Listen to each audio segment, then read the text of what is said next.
స్వాగతం. ముందుగా హెడ్లైన్స్. చిరుధాన్యాల పంటలను పండించాలి. Moncho Ferrer program director RTT.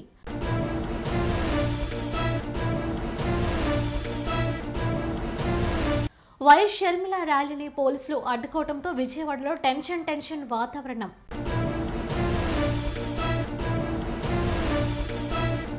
అయోధ్యలోని బాలరాముడి విగ్రహ ప్రతిష్ఠ సందర్భంగా రామవరంలోని సీతారాములకు కళ్యాణోత్సవం.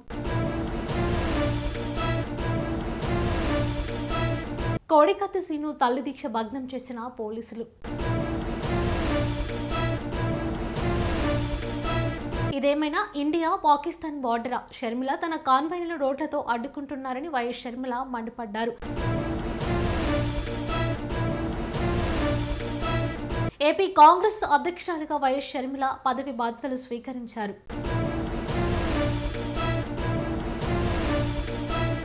ఎటు చూసినా పసుపు సైన్యం, హోరెత్తిన జై నాని నినాదాలు.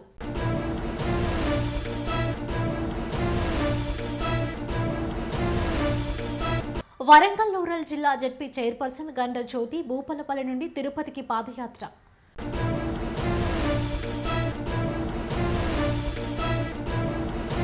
వేకువ ఫౌండేషన్ ఆధ్వర్యంలో ఈ నెల 25 తారీఖు వరకు నైపుణ్య శిక్షణ కార్యక్రమం.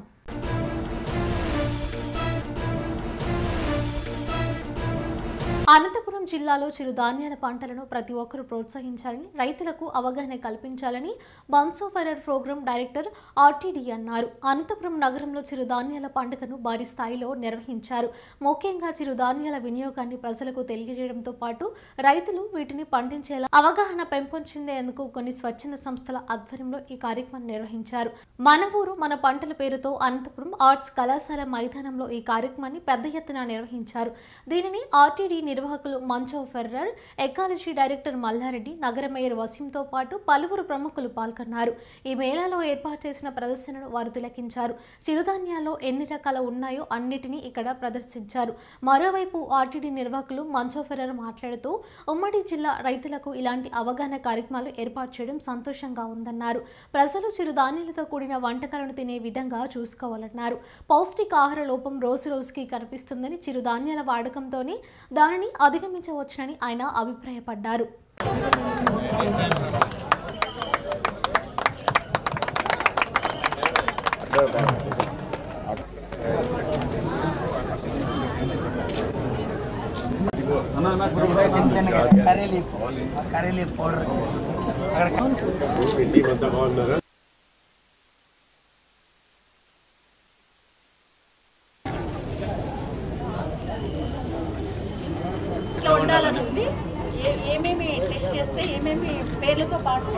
ఈరోజు ఇక్కడ అనంతపురము, సత్యసాయి జిల్లా రెండు కలిపి చిరుధాన్యాల పండుగ జరుపుకుంటా ఉన్నాము. దీంట్లో ముఖ్యంగా ఏమంటే మన సమాజంలో ప్రజల్లో అవగాహన తీసుకొని రావాలని. ఒకప్పుడంతా ఇవన్నీ మామూలుగానే ఉండేది మనకి, కానీ ఇప్పుడంతా చాలా తగ్గిపోయింది. వ్యాధులు, రోగాలన్నీ ఎక్కువ, ఎందుకంటే మనం తినే పౌష్టికాహారం చాలా తక్కువ.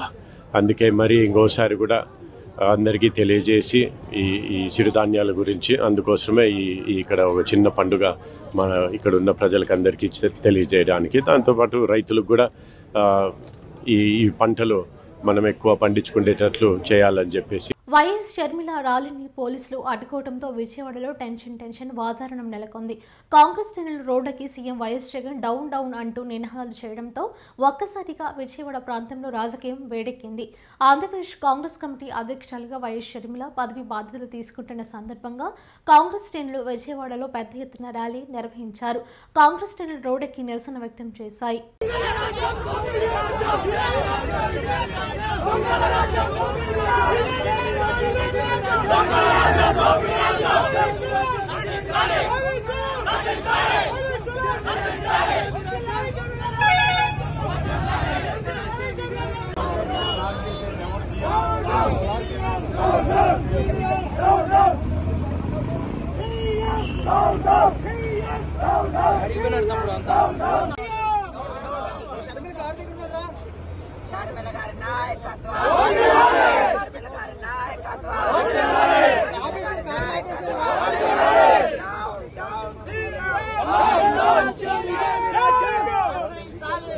అయోధ్యలోని బాలరాముడి విగ్రహ ప్రతిష్ఠ సందర్భంగా రామవరంలోని సీతారాములకు కళ్యాణోత్సవం, అయోధ్యలో నిర్మించిన రామాలయంలో బాలరాములోని విగ్రహ ప్రతిష్ఠ సందర్భంగా అనపర్తి మండలం రామవరం గ్రామంలో తూర్పుపేట రామాలయం వద్ద ఆదివారం సీతారాములకు కళ్యాణ మహోత్సవ కార్యక్రమాన్ని నిర్వహించారు. గ్రామానికి చెందిన సత్తి సూర్యుడి దంపతులు కళ్యాణ కర్తలుగా వ్యవహరించగా యాగబ్రహ్మ శ్రీ చెల్లపిల్ల త్రిమూర్తి శర్మ ఆధ్వర్యంలో కార్యక్రమం అంగరంగ వైభవంగా నిర్వహించారు. అనంతరం శ్రీరాముని శోభయాత్రను నిర్వహించారు. శ్రీ వెంకటేశ్వర స్వామి కోలాటం, నృత్య ప్రదర్శనలతో పాటు ప్రజలు పెద్ద ఎత్తున పాల్గొని శ్రీరామ జయరామ అంటూ జయ జయ ధ్వానాలు పలుకుతూ గ్రామంలో శోభయాత్ర నిర్వహించారు.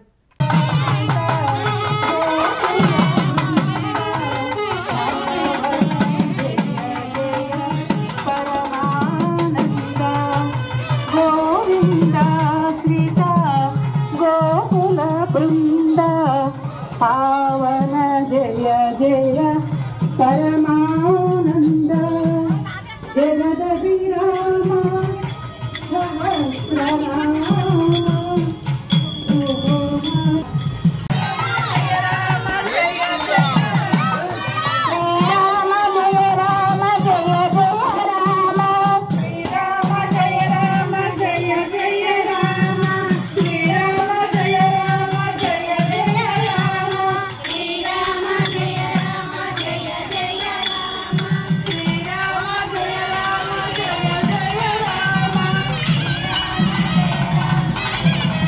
కోడికత్తి సీను తల్లి దీక్ష భగ్నం చేసిన పోలీసులు.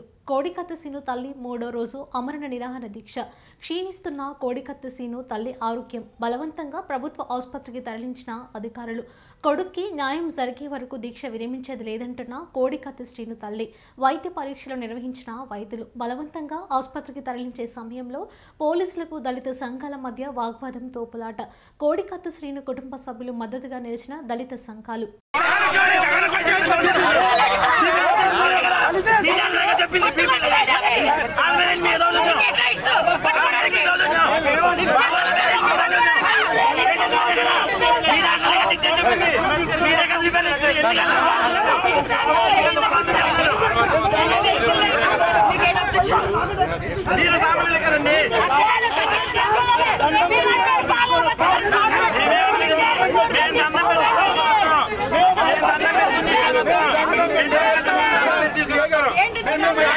ఇదేమైనా ఇండియా పాకిస్తాన్ బార్డరా? షర్మిల తన కాన్వాయ్లను రోడ్లతో అడ్డుకుంటున్నారని వైఎస్ షర్మిల మండిపడ్డారు. విజయవాడలో ర్యాలీకి అనుమతి తీసుకున్న పోలీసులు పొంతనలేని సమాధానాలు చెబుతూ అడ్డుకుంటున్నారన్నారు. ఏది ఏమైనా ఇండియా పాకిస్తాన్ బార్డరా అంటూ దుయ్యబట్టారు. తాళ్లను ఎత్తివేసి తమ కార్యకర్తలకు పర్మిషన్ ఇవ్వాలన్నారు. తమ పని ప్రశాంతంగా చేసుకునేందుకు సహకరించాలని కోరారు.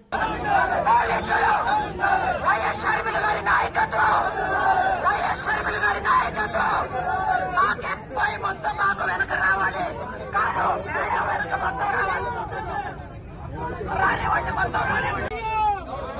షర్మిల గారి నాయకత్వం, షర్మిల గారి నాయకత్వం.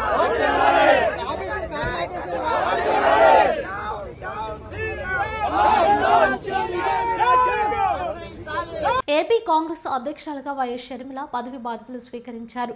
ఈ సందర్భంగా ఏఐసీసీ ఇచ్చిన నియామక పత్రాన్ని వైఎస్ షర్మిలకు మాజీ పీసీసీ అధ్యక్షుడు గిడుగు రుద్రరాజు, రఘువీర అందించారు. ఈ సందర్భంగా AP PCC chief YS Sharmila ప్రసంగించారు.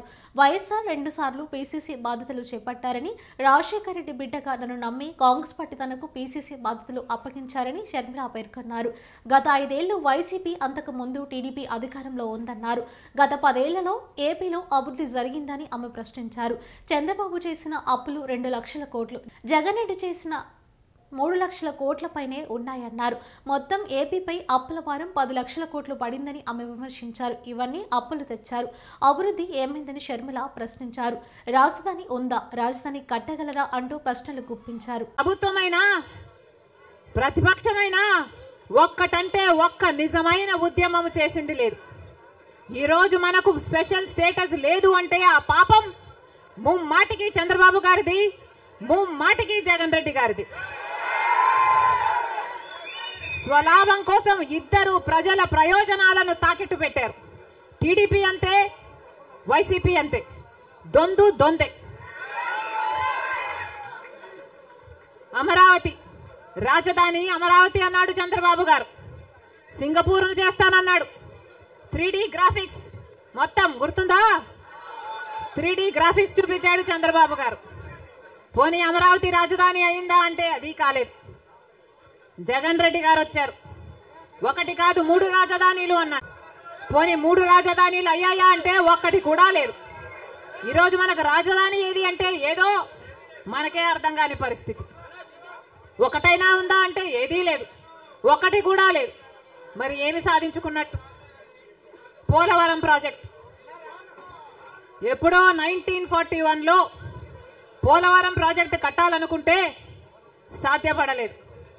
ఆఖరికి రాజశేఖర్ రెడ్డి గారు ముఖ్యమంత్రి అయిన 2004లో రాజశేఖర్ రెడ్డి గారు జలయజ్ఞంలో భాగంగా పోలవరం ప్రాజెక్టును స్థాపించడం జరిగింది. రాజశేఖర్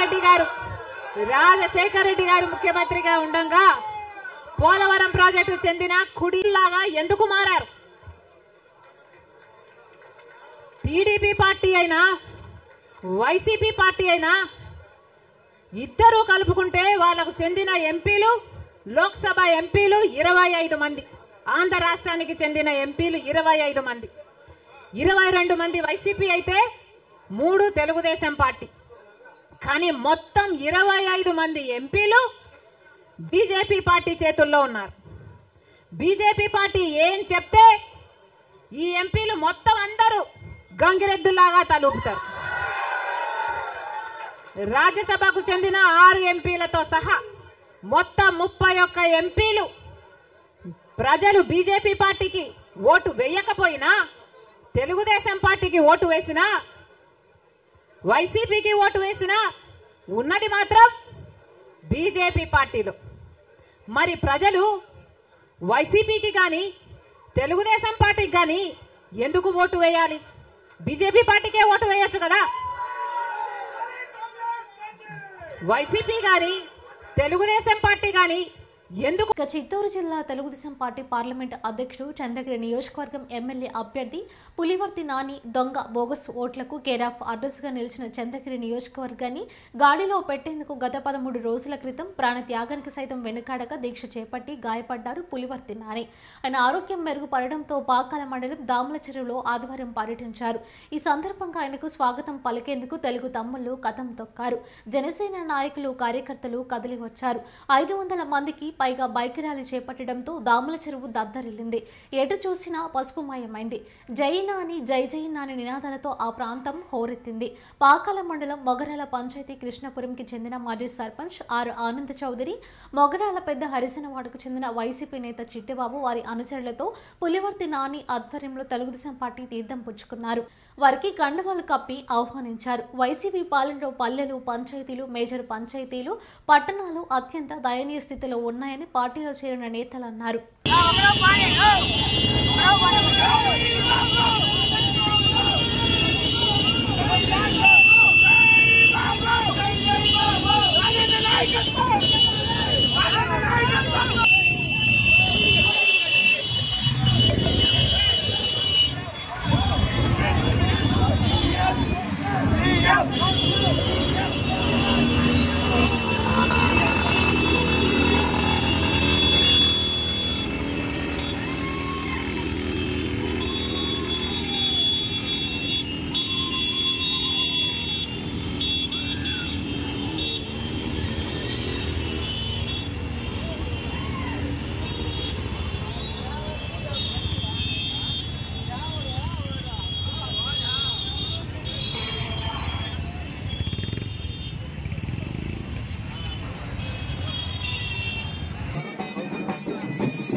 నాయకత్వం నాయకత్వం పవన్ కళ్యాణ్ నాయకత్వం పవన్ కళ్యాణ్ నాయకత్వం జనసేన జనసేన జనసేన తెలుగుదేశం తెలుగుదేశం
జయశంకర్ భూపాలపల్లి జిల్లా మంజు నగర్లో వెంకటేశ్వర స్వామి ఆలయ నిర్మాణం ప్రతిష్ఠ సందర్భంగా తిరుమల తిరుపతి దేవస్థానానికి పాదయాత్రగా వెళ్తారని మొక్కుకున్నారు. వరంగల్ రూరల్ జిల్లా జెడ్పీ చైర్పర్సన్ గండ్రజ్యోతి శనివారం పాదయాత్రను ప్రారంభించారు. వెంకటేశ్వర స్వామి ఆలయంలో ప్రత్యేక పూజలు చేశారు. పాదయాత్రకు ముందు గండ్ర దంపతులు మీడియాతో మాట్లాడారు. మొక్కును తీర్చుకోవడానికి పాదయాత్ర చేస్తున్నారని గండ్రజ్యోతితో పాటు తాను కూడా పాదయాత్ర చేస్తున్నట్టు తెలిపారు. తిరుపతికి పాదయాత్రగా వెళ్లడం సంతోషంగా ఉందని, స్వామివారి కృపా కటాక్షాలతో ఆలయ నిర్మాణం జరిగిందన్నారు. ఇది ఆలయం కాదు, ఒక మహాక్షేత్రం అవుతుందని, తిరుపతికి పాదయాత్రగా వెళ్లడం తమ పూర్వజన్మ సుకృతం అన్నారు. మంజూరు నగర్ నుండి సెలపూరు మీదుగా గండ్రజ్యోతి పాదయాత్ర 15 రోజుల పాటు తిరుపతి వరకు పాదయాత్ర కొనసాగుతుంది.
వేకవా ఫౌండేషన్ నైపుణ్య శిక్షణ కార్యక్రమం భద్రాద్రి కొత్తగూడెం జిల్లా అశ్వారావుపేట మండలం నారాయణపురం గ్రామంలో జెడ్పీహెచ్ఎస్ పాఠశాలలో ముఖ్య సభ్యులు స్థానిక ఎమ్మెల్యే జారే ఆదినారాయణ ఆధ్వర్యంలో ఈ నెల 20 నుండి 25 తారీఖు వరకు ఏర్పాటు చేసిన నైపుణ్య శిక్షణ కార్యక్రమంలోని అంశాలు అధ్యాపకులు చంద్రశేఖర్ చేత విద్యార్థులకు బోధించే అంశాలు సమయ నిర్వహణ, లక్ష్య సాధన, మానవతా విలువలు, ఏకాగ్రత, జ్ఞాపక శక్తి, మెలకువలు, నాయకత్వ లక్షణాలు, సానుకూలత, ఆలోచనల ఆలోచనలు, ఆత్మవిశ్వాసం వంటి అంశాలతో విద్యార్థులు భవిష్యత్తు కోసం భావి భారత పౌరులుగా తీర్చిదిద్దాలనే ఉద్దేశంతో నియోజకవర్గంలోని మండలాల్లో కొన్ని పాఠశాలను ఎంపిక చేసుకుని శిక్షణ తరగతులను నిర్వహించడం జరుగుతుందని తెలియజేస్తూ అన్ని తరగతుల విద్యార్థుల గురించి పాఠశాల సిబ్బందిని అడిగి తెలుసుకున్నారు.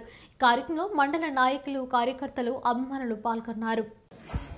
మంచి ఆలోచనతో మరి నాంది పలుకుతూ ఈరోజు వేకో ఫౌండేషన్ ఆధ్వర్యంలో, అంటే వేకో ఫౌండేషన్ వారు నా యొక్క ఆలోచనని, నేను సమాజానికి చేస్తున్నటువంటి ఒక దృక్పథాన్ని, ఆలోచనని ఎన్ఆర్ఐ ఫౌండేషన్, ఇది ఇంటర్నేషనల్ వేకో ఫౌండేషన్, నాకు తోడ్పాటును అందించి మీరు చేస్తున్నటువంటి అభినయ కృషికి మీకు మేము మద్దతుగా ఉంటాం అని మరి పునాదులైనటువంటి విద్యార్థి లోకాన్ని, నవ సమాజ నిర్మాణానికి ఒక నాందిగా పలికేటటువంటి విద్యార్థి లోకానికి కాస్త వారికి ఆలోచనని, వారికి విధి విధానాలని వాళ్ళకి అందిస్తున్న దృక్పథంతో ఈరోజు మరి నేను ఈ యొక్క స్కిల్ డెవలప్మెంట్ ప్రోగ్రామ్ని మొట్టమొదటిగా ఈ గ్రామంలో, అదేవిధంగా ఈ స్కూల్లో ప్రారంభిస్తా ఉన్నాను. అందుకు నాకు చాలా సంతోషంగా ఉంది. ఎందుకంటే నాకు ఈ గ్రామం అనేది అమితమైన అభిమానం. నన్ను రాజకీయంగా అద్భుతమైనటువంటి నాయకుడిగా నన్ను ప్రోత్సహించినటువంటి ఈ గ్రామం కూడా నేను భావిస్తా ఉన్నా. ఎందుకంటే అందులో మిమ్మల్ని భావి భారత పౌరులుగా తీర్చిదిద్దేటటువంటి ఈ కార్యక్రమం కూడా చెప్తా ఉన్నా మీకు. ఎందుకంటే 10వ తరగతి చదివిన తర్వాత పిల్లలు, స్టూడెంట్స్ ఏ గ్రూప్ చదవాలో తెలియదు.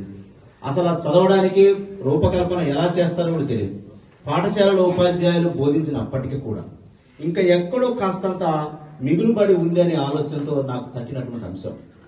పాఠశాలలో ఉపాధ్యాయులు బోధిస్తున్నప్పటికీ ఇంకా కాస్త నా తరఫున మీకు ఇంకా కాస్త ఫీడ్బ్యాక్ కనుక ఇవ్వగలిగితే మీరు కనుక అత్యున్నత స్థాయికి వెళ్తారన్న ఆలోచనతో ఈ కార్యక్రమంలో నేను చేపట్టడం జరిగింది.